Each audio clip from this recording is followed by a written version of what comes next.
I think the Spartan complaint about the Athenian arrows and not being able to see your enemy is really the point of the drones. We want to make sure that our guys are as safe as possible. Money is cheaper than blood, and if we lose some drones, we lose some drones. We can replace them. We can't replace the people. So the whole point is precisely to be able to attack the enemy without exposing ourselves to a counterattack. And it keeps casualties down. And by casualties, I mean our casualties down. Theirs are going up because we're targeting them, of course, but our casualties are down, and that's obviously what's important. I think part of the public concern over the drones is it's a little bit like our previous long-standing concern over artificial intelligence. You know that these faceless drones will become like Skynet, they'll be self-aware, and they're going to cause an attack or something. And obviously that's really silly, but it gets people talking about it, and it's really interesting to talk about. Any reporter can take the issue of drones and write a report on 10 different angles, Fourth Amendment angles. You can talk about the warfare, you can talk about Geneva Conventions, you can talk about the civilian casualties. And the headlines, I mean, they just write themselves. Skyfall, attack of the drones. My favorite was Killing Us Softly. I mean, there's just the press can really have a field day with this, and understandably so. It's a really interesting story. But the drones, the whole discussion we're having over drones is constitutionally irrelevant. It really doesn't matter if you use a drone. Drones do not come with their own unique legal authority. They're just one mode.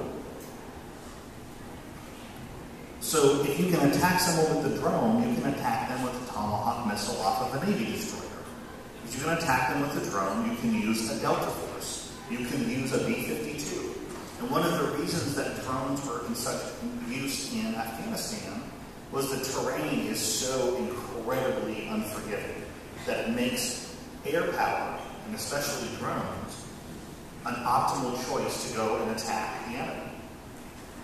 So you have what I would say constitutionally irrelevant subject, should drones be able to be used in attack, when really the question turns on, does the president have the authority to use the drones or any other kind of weapon? I think a lot of the discussion on the drones, a lot of this discussion over in the politics and in the Senate on this has been focused on the wrong thing. After 9/11, the Congress passed a resolution authorizing the use of military force against Al-Qaeda and terrorists in general. So as long as that authorization to use military force is still valid, the president can use any otherwise legal means to attack the enemy. So if it's a B-52, then he uses a B-52. If it's a drone, he uses a drone. So I think getting on the technology concern is really missing, largely missing the point. So that's drones. Let's get to accountability. Who is accountable to win wars? It's the president. The president is accountable to win the war. The Congress, in the past, would declare war, and now there's an authorization of military force, which has the same effect. But the president is the one who's accountable. Remember, when we were framing the Constitution, when the U.S. was framing its Constitution, I wasn't there, there was a real plan, a real discussion on having an executive that was essentially a three-headed executive. We had just fought to overthrow a king a few years before, and we didn't want to essentially have another king. So the thought was, let's have the executive branch headed by three different executives in some type of rotating elections. And that was rejected. That was rejected in part because of the accountability concern. That if three people are responsible for everything, then no one's responsible for everything. And that's just three people. Imagine if you throw on the Congress and the courts. The Constitution doesn't give the courts or the Congress the authority to carry out the war. They give the Congress the authority to declare war. And the courts, well, the courts have sort of intervened here. In Padilla and Hamdi, in Hamdan and Boumediene. Those 4 cases, they essentially could have kicked those and said, this is a political question, this is a foreign policy question. They didn't. They said, no, we'll take the case, we'll hear it.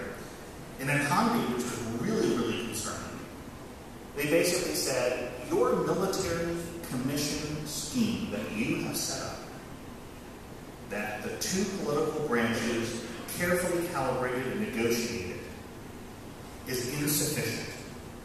What would be sufficient? Oh, we're not going to tell you. That's for you to decide. We're not a political branch. We can't tell you what to do. And I understand the courts do this. Of course, on these issues, the courts typically do not tell the other branches what they must do. But on an issue of national security, if you're going to wade into the defense of the nation, you can't simply be like an Excel spreadsheet where it just says error. Right? It doesn't tell you what the solution is. It just says your answer is wrong. That's not the way to carry out a war.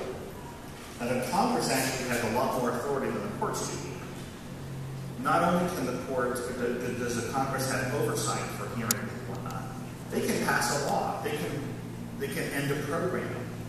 And if they're really concerned about drones or extraordinary rendition or any of these things that are often in the news, if they're really concerned about it, go have a vote to reverse the authorization of use of military force. That would solve the problem. That's what Congress can do. They can also cut the funding. They can say no money shall be given. But that's still under the accountability of the president. He is the one we look to win the war. We don't go to the courts and say, hey, Fourth Circuit Court of Appeals, you judges aren't, suiting up and going out there and doing your part in the war. It's the president that does that.